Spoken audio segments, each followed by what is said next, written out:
दोस्तों नमस्कार, मैं हूं शीतला तिवारी। आइए चलते हैं एक बार उत्तर प्रदेश के राजनीति के बारे में बात कर लेते हैं। उत्तर प्रदेश के मायावती जो पूर्व मुख्यमंत्री थी, उनके बारे में आज बात कर लेते हैं कि एक बार फिर उत्तर प्रदेश के मुख्यमंत्री बनने की चर्चा हो रही है। और ये चर्चा जो है मैं नहीं, यह अंदर के सूत्र बता रहे हैं कि भाजपा सरकार यानी यूपी की जो योगी सरकार है वह कहीं ना कहीं डगमगा रही है। उसको ये लग रहा है कि 2027 का जो चुनाव है यह निकल नहीं पाएगा। और जब यह निकल नहीं पाएगा तो इसमें क्या करना होगा? इसमें बसपा की जो चीफ है यानी बहुजन समाज पार्टी की जो मायावती हैं, जो राष्ट्रीय अध्यक्ष हैं, उनको एक बार फिर जो है मिलाना जरूरी है।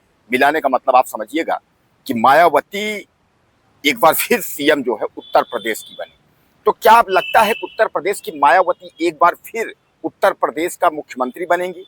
और वह भी जो है बीजेपी के साथ मिलकर। हालांकि मायावती जो है उन्होंने साफ तौर पे कह दिया है कि चुनाव जो लड़ेगी वह अकेले लड़ेगी। और दोस्तों एक बात तो आप तय है, यह आप समझ लीजिए कि मायावती जो है उत्तर प्रदेश के इतिहास में और खासकर चुनावी इतिहास में वह कहीं ना कहीं जो है बीजेपी को हराने या बीजेपी को जिताने में उनका अहम योगदान रहा है। यह बात आप मान के चलिए, क्योंकि बीजेपी पार्टी अगर जीतेगी या बीजेपी पार्टी अगर हारेगी, यह में सबसे बड़ा श्रेय अगर मानेंगे आप तो मायावती जी का ही रहता है।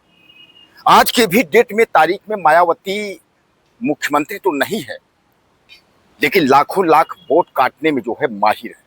मायावती ने स्पष्ट जो है उन्होंने यह कह दिया है कि इस बार 2027 में जो है विपक्षी कांप उठेंगे। हालांकि कहीं ना कहीं यह कहा जा रहा है 2017 के बाद से मायावती ने बीजेपी का सपोर्ट किया है अंदर से, ऐसा लोग कहते हैं। लेकिन इस बार यह कहा जा रहा है कि बीजेपी ने भी इस बार कमर कस ली है कि अगर सरकार अगर बनने में दिक्कत होती है तो कहीं ना कहीं मायावती को सबमिट किया जाएगा। क्योंकि मैं आपको बता दूं कि मायावती ने जो है कार्यकारिणी भंग करके और नए सिरे से नई कार्यकारिणी के तहत उत्तर प्रदेश के मैदान में कूदेंगी और ज्यादा से ज्यादा इस बार वह जो है विधायक लेकर के आएंगी। और जब अगर विधायक लेकर के आएंगी तो बीजेपी जो है वह सपा और कांग्रेस को रोकने के लिए कहीं ना कहीं वह जो है मायावती को अपने जाल में लाने की कोशिश करेगी और मायावती को एक बार फिर जो है मुख्यमंत्री का ऑफर मिलेगा। तो क्या मायावती इस ऑफर में सहमत होंगी? मायावती क्या बीजेपी के साथ मिल करके सरकार बनाएंगी? हालांकि आपको याद होगा कि एक बार मायावती जो है बीजेपी के गठबंधन में थी और बीजेपी से गठबंधन में सरकार भी बनी भी थी। हालांकि बीजेपी का मायावती का तालमेल बन जाता है, लेकिन कांग्रेस समाजवादी का नहीं बनता। लेकिन समाजवादी के साथ भी मायावती ने चुनाव लड़ा है। तो इस बार जो समीकरण है वह कुछ बदला बदला दिख रहा है। दोस्तों मैं आपको बता दूं कि उत्तर प्रदेश 2027 के चुनाव को लेकर के जिस तरीके से पार्टियां अपना अपना कमर कसी हुई हैं, उसी तरह जो है बीजेपी में बौखलाहट बढ़ती चली जा रही है। बीजेपी को ये लग रहा है कि जिस तरीके से केंद्र स्तर की जो प्रॉब्लम है, जैसे कि डीजल पेट्रोल का है, गैस का है, यानी केंद्र स्तर के जो भी प्रॉब्लम है वह राज्य स्तर तक के लोग उसको जो है सीरियस ले रहे हैं। हालांकि परीक्षा लीक यानी पेपर लीक के मामले को लेकर के कहें या जो भी समस्याएं, जो लोकल समस्याएं हैं, उस पर तो पार्टी जूझ ही रही है। लेकिन जो बड़ी समस्याएं केंद्र स्तर की हैं वह भी उत्तर प्रदेश के गले की फांस बनी हुई है। तो कहने का तात्पर्य ये, और जहां किसान भी सड़क पर है, छात्र सड़क पे है, आंदोलन चारों तरफ है, महंगाई चारों तरफ है, तो इस पर कहीं ना कहीं सरकार जो घिरी हुई है, तो सरकार ने जो है अब पलटी मारनी शुरू कर दी है। अंदर से सूत्र बता रहे हैं कि प्रॉब्लम ये चल रहा है कि सरकार हारने के कगार पे अगर होगी तो कहीं ना कहीं मायावती को सबमिट करके और सरकार बनाया जाएगा। तो क्या बीजेपी एक बार फिर 2027 में वनवास पर जाने की तादाद में?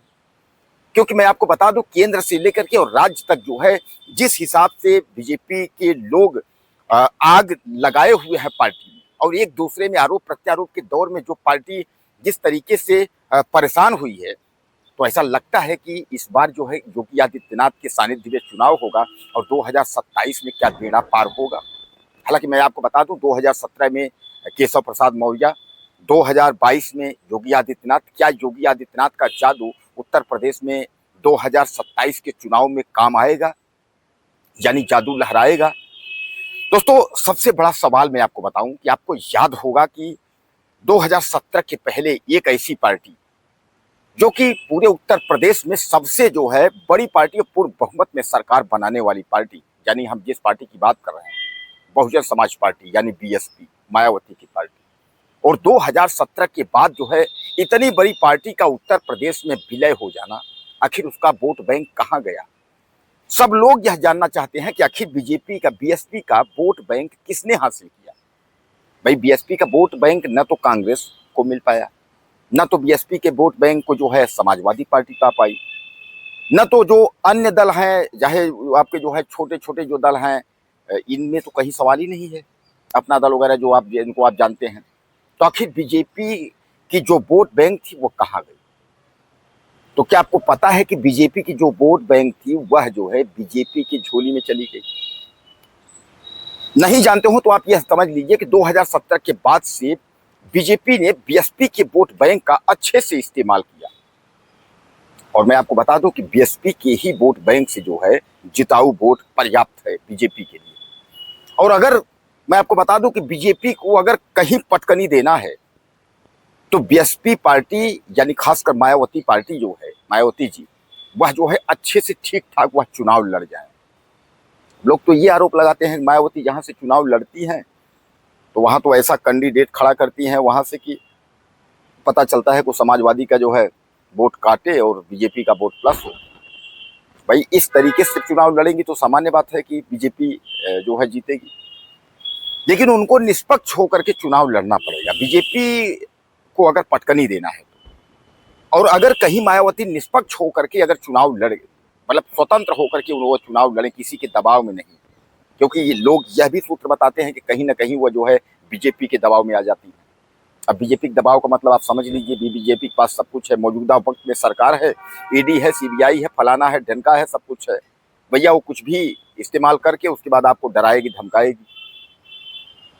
तो बुआ अब अखिलेश के साथ जाएंगी नहीं, या बुआ एक बार फिर बीजेपी के साथ जा सकती है, यह भी सूत्र कह रहे हैं। सूत्र कह रहे हैं कि बुआ जो है वह बीजेपी के साथ जाएंगी और बुआ एक बार सरकार बनाने का कार्य जो है बीजेपी के साथ कर सकती है। लेकिन ये कब होगा कि अगर बीजेपी पार्टी हारती है तो, यानी 2027 के चुनाव का जो हम बात कर रहे हैं, 2027 में अगर बीजेपी हारती है तो कहीं ना कहीं बीएसपी को मिला करके सरकार बनाने का काम करेगी। वह जो है समाजवादी पार्टी और कांग्रेस को मौका नहीं देगी, और वही समाजवादी और पांडे जो है कांग्रेस, ये दोनों मिल करके और ताल ठोक रहे हैं कि हम लोग एकजुट होकर के चुनाव लड़ेंगे इंडिया गठबंधन की तरह। जैसे पिछले आपने देखा था, उस तरह चुनाव लड़ेंगे और लड़ करके उसके बाद हम लोग जो है परचम लहराएंगे, उत्तर प्रदेश से जो है पार्टी को, यानी बीजेपी को भगाएंगे। तो दोस्तों कुल मिलाकर के आप यह मान के चलिए कि जो 2027 का चुनाव है, यह 2027 का चुनाव आर पार का लड़ाई है, जहां एक दल को जो है धीरे धीरे करके समाप्त हो जाना होगा। अगर 2027 में बीजेपी अगर जीती तो विपक्ष धीरे धीरे उसकी पतन हो जाएगी, यहीं से खत्म हो जाएगा। और अगर विपक्ष इस बार निकल गया, समाजवादी पार्टी या कांग्रेस की सरकार बनी, तो यहीं से बीजेपी की पतन शुरू हो जाएगी। तो 2027 का जो है यह सबसे बड़ा विधानसभा चुनाव एक नया इतिहास लिखने जा रहा है। तो क्या लगता है आपको, मायावती अगली मुख्यमंत्री बन पाएंगी या बीजेपी के योगी आदित्यनाथ ही मुख्यमंत्री बनेंगे? आप अपना ज्यादा से ज्यादा कमेंट करिएगा और चैनल को जरूर सब्सक्राइब करिएगा। अगले वीडियो के लिए।